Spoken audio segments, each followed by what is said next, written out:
It was a bright morning in 1942 when a young African-American soldier named Robert Harris stood in line at a segregated army camp in Alabama. The flag above him fluttered proudly in the wind, red, white, and blue.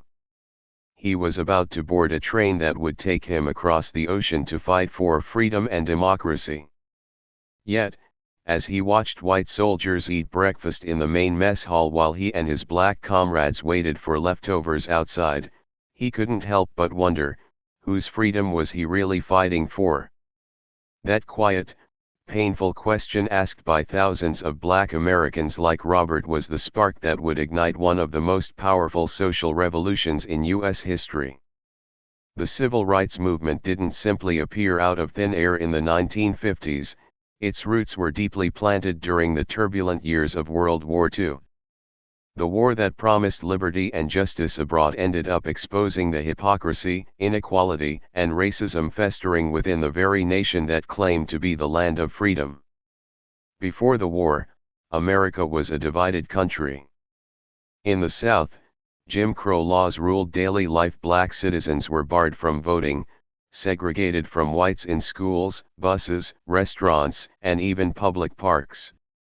In the North, discrimination took subtler forms: limited job opportunities, racist housing policies, and unequal pay. African Americans were treated as second-class citizens in almost every corner of society. Yet, as the storm of war began brewing in Europe, and dictators like Hitler and Mussolini spread their ideology of racial superiority, Black Americans began to see an unsettling reflection of their own country in those same ideas they were told to fight against. When the United States finally entered the war in 1941, following Japan's attack on Pearl Harbor, African Americans saw both a challenge and an opportunity. On one hand, the U.S. military remained rigidly segregated. Black soldiers were often relegated to support roles: cooks, cleaners, truck drivers, rather than being allowed to fight on the front lines. On the other hand, the war created massive demand for labor and production, and new openings in defense industries began to appear. For many African Americans, it felt like the first real chance to prove their worth and demand equality. This contradiction, the idea of fighting for democracy abroad while being denied basic rights at home, became the central moral conflict of the World War II era for Black America. It gave rise to what would become one of the most powerful slogans in Black history, the Double V campaign: victory abroad, victory at home. First introduced by the Pittsburgh Courier, a leading African American newspaper, the campaign urged Black Americans to support the war effort, but also to demand victory over racial injustice within their own country. It was a simple but radical message: if America truly stood for freedom, then that freedom must belong to everyone. At the same time, leaders like A. Philip Randolph, the fiery head of the Brotherhood of Sleeping Car Porters, were no longer willing to wait patiently for justice. In 1941, Randolph threatened to organize a massive march on Washington to protest discrimination in defense industries and the military. The idea of tens of thousands of black workers marching in the nation's capital terrified President Franklin D. Roosevelt. Under pressure, FDR signed Executive Order 8802, banning racial discrimination in defense jobs and creating the Fair Employment Practices Committee, FEPC, to enforce it. For the first time in history, the federal government had taken a direct step against racial inequality. It was a small victory, but it sent a loud message: protest worked. Meanwhile, inside the armed forces, something extraordinary was happening. Despite being segregated, black soldiers began to show exceptional skill and bravery. The Tuskegee Airmen, an all-black fighter pilot group, became heroes in the skies over Europe. They flew dangerous missions, protected American bombers, and shattered racist myths that black men were unfit for complex or high-pressure combat. On the ground, Black engineers built roads, bridges, and supply lines across Africa and Italy, often under fire. Each act of courage challenged America's racist assumptions. Back home, the war economy was transforming society. As millions of white men went overseas, factories desperately needed workers. African American men and women filled those roles, building planes, ships, and ammunition. For the first time, black women joined the industrial workforce in large numbers. They wore overalls and factory caps, welding metal and assembling engines. The famous symbol of Rosie the Riveter became not just a white woman in posters, but a new generation of black working women who were proving their equal strength and capability. The experience was empowering. It gave black Americans not only jobs but also a sense of dignity, confidence, and collective power. However, the rapid migration of black families to cities like Detroit, Chicago, and Los Angeles also created tension. In 1943, racial riots erupted in Detroit, leaving dozens dead and hundreds injured. The violence was a grim reminder that America's unity in wartime was fragile and conditional. Still, these painful moments only reinforced the growing awareness that racial injustice was not a Southern issue, it was an American issue. When the war finally ended in 1945, nearly 1 million black men had served in uniform. They returned home decorated with medals and experience, but still faced the same racist barriers. Many veterans refused to accept that. They had fought fascism and dictatorship. They were not about to tolerate racism and segregation any longer. Across the country, black veterans became leaders in local civil rights struggles. They joined organizations like the NAACP, filed lawsuits against discriminatory laws, and demanded respect. As one soldier famously said, "I fought for freedom in Europe. I won't come home to be a slave." World War II, in many ways, had changed the psychology of an entire generation. It had exposed the glaring contradiction between America's democratic ideals and its racial realities. It had shown that unity could be achieved across color lines in times of crisis. It had empowered ordinary black citizens with a belief that change was not only necessary, it was possible. The war gave them new allies, new tools, and most importantly, a new sense of urgency. By the late 1940s, the seeds sown during the war were beginning to grow.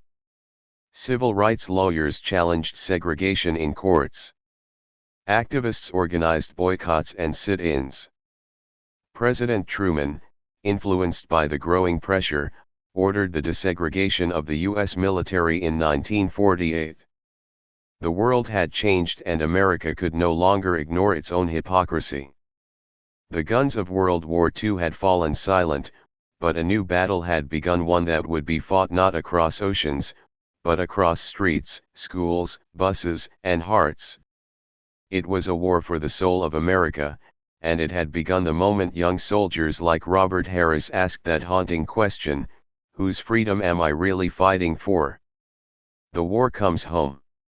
When the guns finally fell silent in 1945 and soldiers began to return from Europe and the Pacific, America expected peace, pride, and prosperity. But for millions of African American veterans, the homecoming was filled with bitter irony.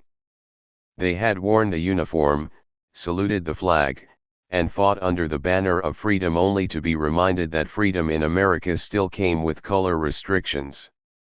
The world they returned to looked almost the same as when they had left, but they were not the same men anymore. The war had changed them forever. In the towns of the South, many veterans were ordered to enter through back doors, to avoid looking white men in the eye, or to step off sidewalks to let others pass. Some were beaten for wearing their uniforms in public, as if their very existence challenged the fragile hierarchy of segregation. These acts of humiliation hit harder than bullets. The men who had faced Hitler's tanks were now facing their own country's hatred, and that quiet rage began to smolder into determination. One of those men was Medgar Evers, who had served in the U.S. Army in France.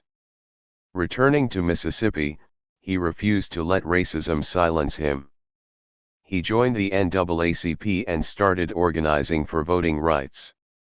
Stories like his were becoming common. The war had forged a generation of African Americans who had seen the world beyond segregation, who had tasted dignity, leadership, and respect overseas, and they were not willing to settle back into submission. At the same time, the post-war years brought a wave of contradictions. The United States emerged as a global superpower, preaching democracy and liberty in the face of Soviet communism. But those very ideals now stood in glaring contrast to the racial segregation still baked into American society. Foreign newspapers frequently mocked the U.S. for its hypocrisy fighting for freedom abroad while lynchings and racial violence continued at home.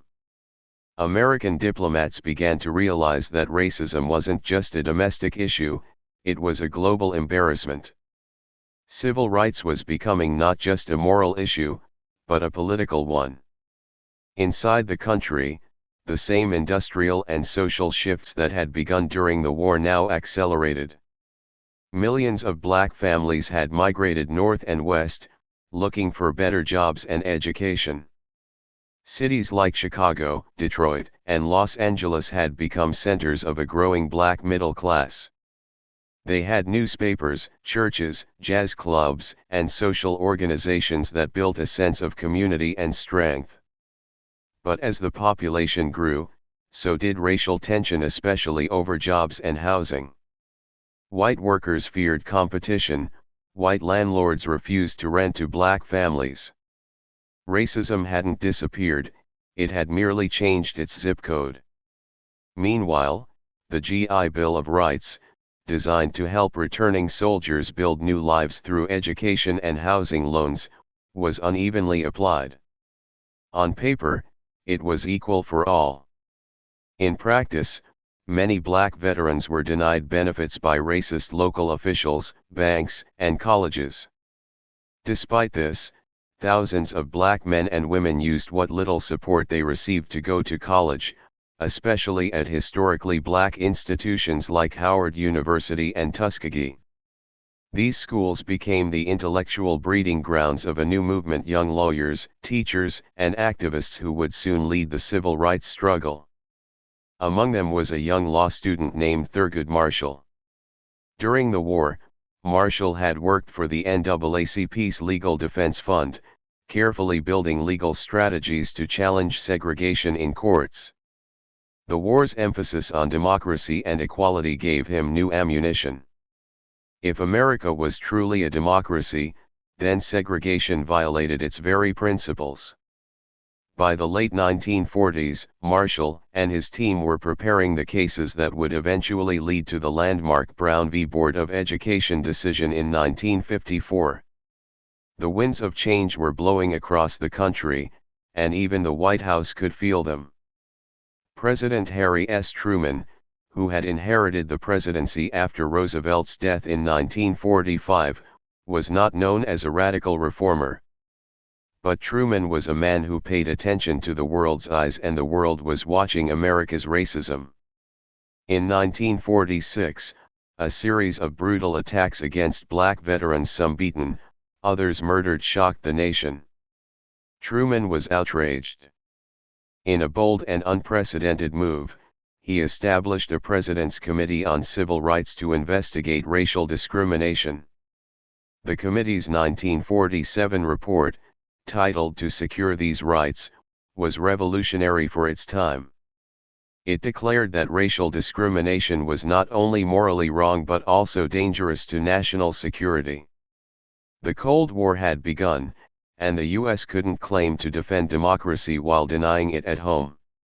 1 year later, in 1948, Truman took a historic step.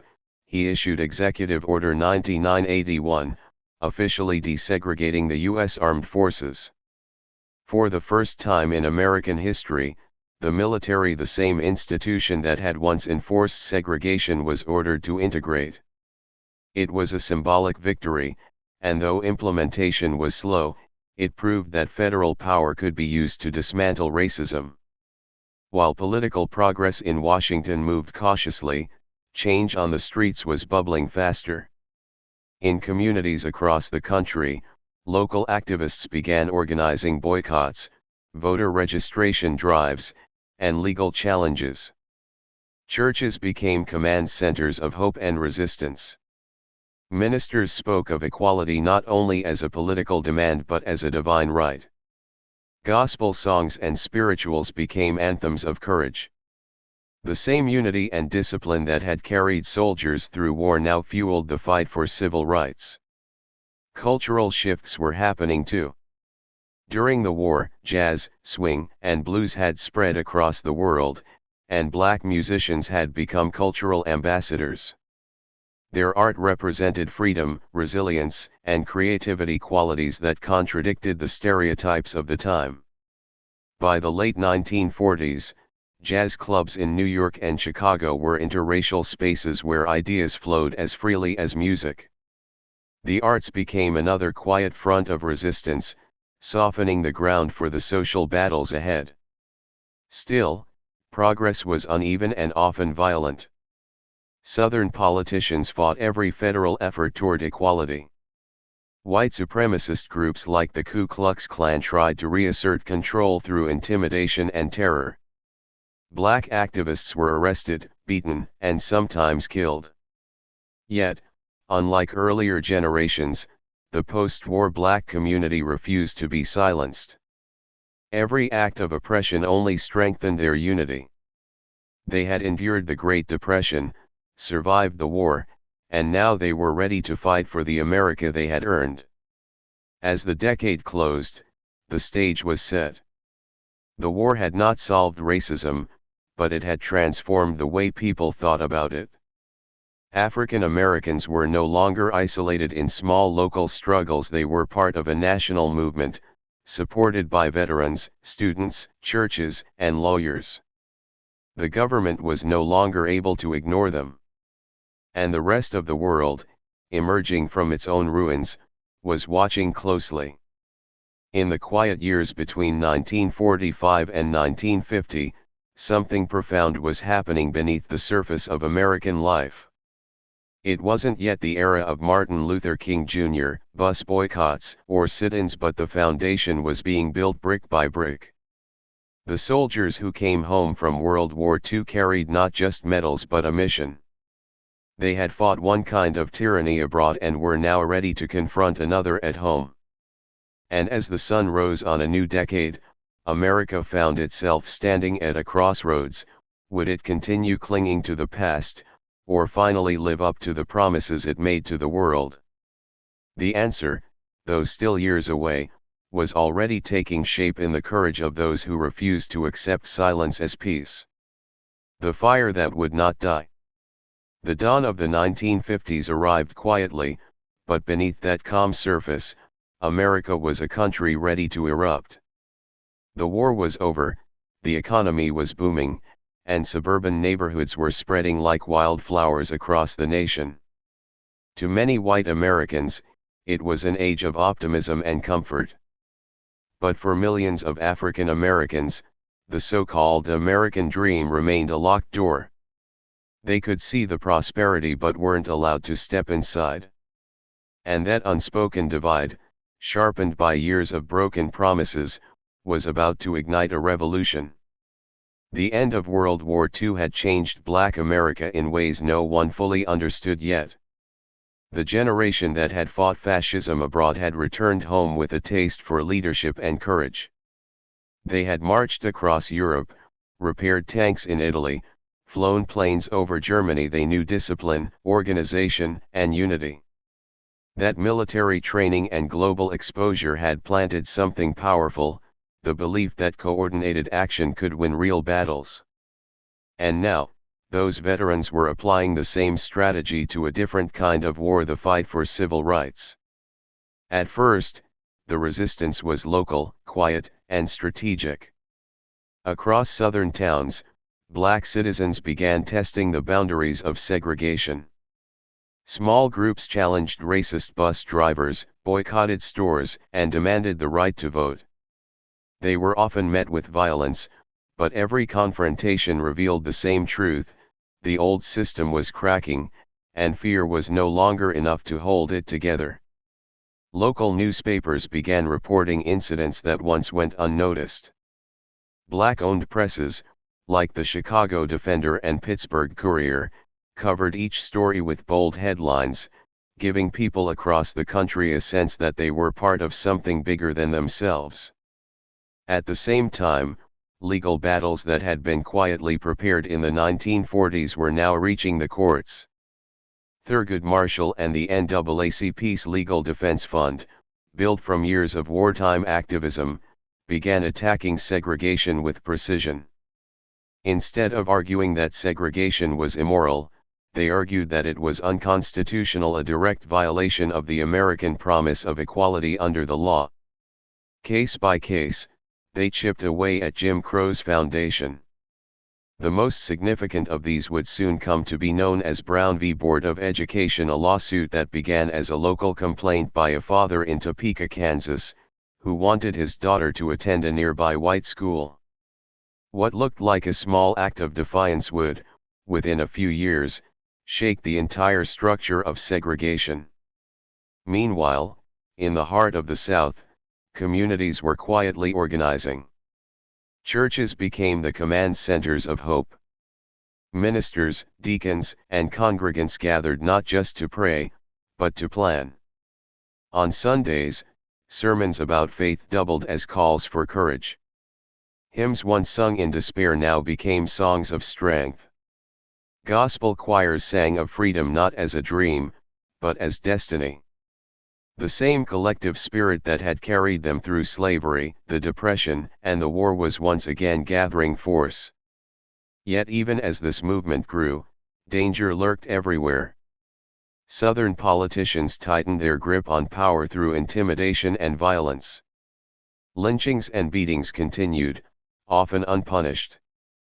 Police brutality became a daily reality. But something fundamental had changed: the fear was fading. Every act of oppression now produced more resistance, not less. For every protest crushed, another quietly took its place. One of the biggest turning points came not in a courtroom, but on a bus in Alabama. It was 1955 when Rosa Parks, a seamstress in Montgomery, refused to give up her seat to a white man. Her quiet act of defiance, built on decades of frustration and courage, was the spark that lit the flame. But that fire didn't start in a vacuum. It was the direct inheritance of the wartime spirit. Parks had been an NAACP member for years. She knew the long struggle that had begun back in the 1940s. When she was arrested, black leaders saw it as the moment they had been waiting for. A young minister named Martin Luther King Jr., then just 26, stepped forward to lead the newly formed Montgomery Improvement Association. Under his guidance, the community launched a bus boycott that would last over a year. Men and women walked miles to work rather than ride segregated buses. The city tried to break them with arrests, fines, and threats, but they stood firm. Each morning, they gathered in churches, prayed, and marched. The sight of ordinary people standing against injustice without violence stunned the world.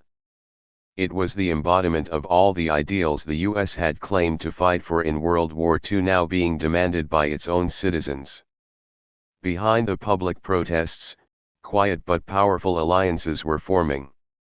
Labor unions, civil rights groups, and sympathetic white allies began joining hands. Northern newspapers started giving national attention to Southern brutality. Black veterans formed local defense committees to protect marchers and activists. What had once been a scattered movement was becoming a national network. The courage and discipline of the wartime generation had transformed into organized, nonviolent resistance. In Washington, politicians could no longer ignore what was happening. Television was still young, but images of peaceful protesters being beaten and arrested began reaching living rooms across America. The contrast was too stark to ignore. The nation that called itself leader of the free world was attacking its own citizens for asking for freedom. The same propaganda that had helped America win World War II, images of liberty, justice, and equality, now turned against it. The moral question of the 1940s had become the political crisis of the 1950s. The movement's strength lay in its simplicity. It didn't seek revenge or power, it sought fairness. It asked the United States to live up to its own constitution. That moral clarity, born from the contradictions of the war years, became its greatest weapon. Each victory, small as it seemed, was a step towards something larger. The Brown v. Board decision in 1954, which declared school segregation unconstitutional, proved that the system could be changed. It gave millions hope and frightened those who still clung to the past. But the struggle was far from over. Resistance hardened in many southern states. White citizens' councils sprang up, pledging to block integration by any means necessary. Federal and state governments often clashed. Yet, beneath the chaos, a new America was slowly being born. The courage forged in the fires of World War II had evolved into a movement that would soon shake the entire world. By the decade's end, the war generation's children were stepping forward: the students, the young activists, the dreamers. They had grown up hearing their parents' stories of fighting overseas and then fighting at home. For them, equality was not just a political demand, it was a birthright. They carried forward the same discipline, unity, and sense of justice that their parents had learned in uniform. The war had ended years ago, but its echoes lived on in every march, every courtroom, every song of freedom. As 1959 approached, America stood on the edge of transformation. The civil rights movement was no longer a whisper, it was a thunder that could not be silenced. From the ashes of a global war had risen a domestic revolution, one born not of hatred, but of hope. The fight that began on foreign battlefields had come home, and this time, the victory would not be measured in conquered nations, but in liberated hearts. From shadows to sunlight. By the early 1960s, America was a nation on edge. Cities thrummed with energy, schools overflowed with students, and the post-war economy had created unprecedented wealth. Yet beneath the veneer of progress, racial injustice persisted like a festering wound. Segregation, disenfranchisement, and discrimination remained rampant, particularly in the South. But the generations shaped by World War II, the veterans, the organizers, the educated youth, had sown the seeds of change. Now, those seeds were ready to bloom into a movement that would transform the nation forever. The civil rights movement had matured. It was no longer just about isolated local protests or individual legal cases, it was a coordinated national campaign with moral clarity and strategic vision. Leaders like Martin Luther King Jr., Rosa Parks, and Medgar Evers carried forward the momentum initiated by the returning veterans of World War II. They understood, as their predecessors had, that courage alone was not enough. Organization, public visibility, and legal pressure were equally essential. Nonviolent resistance had become their weapon of choice, echoing the disciplined tactics learned on distant battlefields. The iconic sit-ins, which began in Greensboro, North Carolina, in 1960, exemplified this new approach. College students, armed with nothing but courage and a sense of justice, occupied segregated lunch counters, refusing to move when denied service.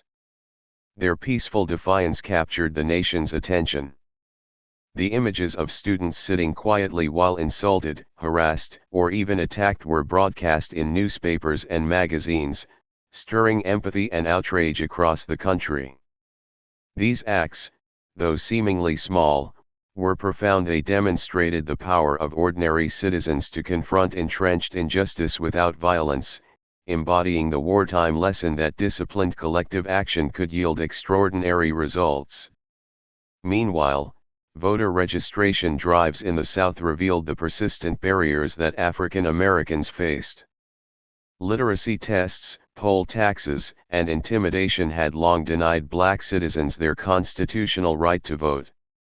Activists, often trained in the strategies developed in the post-war period, traveled door to door, educating communities and helping people register. These efforts culminated in Freedom Summer of 1964, a bold campaign that brought thousands of volunteers to Mississippi to challenge the Jim Crow system. Volunteers faced arrests, beatings, and even murder, yet their courage highlighted the stark contrast between America's ideals and its realities. The federal government, increasingly aware of both domestic pressure and international scrutiny, began to act. The contrast between American democracy and Soviet criticism during the Cold War had never been sharper. Images of brutal police actions against peaceful protesters made global headlines, damaging America's image abroad. It was no longer merely a moral issue, it had become a matter of national security. Presidents John F. Kennedy and later Lyndon B. Johnson recognized this, using the power of the presidency to support civil rights legislation. Johnson's Civil Rights Act of 1964 and the Voting Rights Act of 1965 were monumental victories, legalizing the principles that veterans and activists had fought for since the end of World War II. Yet, legislation alone could not erase decades of entrenched prejudice. Social change required persistence, bravery, and sacrifice. Demonstrations in Birmingham, Alabama, and the March on Washington in 1963 were not just events, they were declarations. Martin Luther King Jr.'s "I Have a Dream" speech articulated the aspirations of millions, many of whom had internalized the ideals of freedom and equality through wartime experience. King invoked the moral authority of justice, drawing a direct line from the principles fought for overseas to the rights demanded at home. The speech resonated far beyond the United States, inspiring oppressed peoples around the world. The movement also inspired a new generation of activists who had grown up witnessing the post-war struggle. Young African Americans in cities like Detroit, Chicago, and Los Angeles saw the disparities between white and black neighborhoods, schools, and opportunities. They began to organize, protest, and demand change, creating grassroots networks that complemented the legal and political efforts. The movement became a living, breathing organism, fueled by local energy yet connected to a national strategy. Its strength lay in the interweaving of moral appeal, legal action, and disciplined protest, a synthesis developed from the wartime ethos of unity and purpose. At the same time, culture played a pivotal role. Music, literature, and art reflected and amplified the movement's message. Jazz, blues, and the emerging soul music carried stories of struggle and triumph into homes and hearts across the country. Writers like James Baldwin and Ralph Ellison explored the psychological dimensions of racism, shaping public consciousness and inspiring empathy. The arts were no longer just entertainment, they were instruments of social change, echoing the wartime lessons that culture could influence hearts and minds as powerfully as armies could influence territory. But the path was not linear.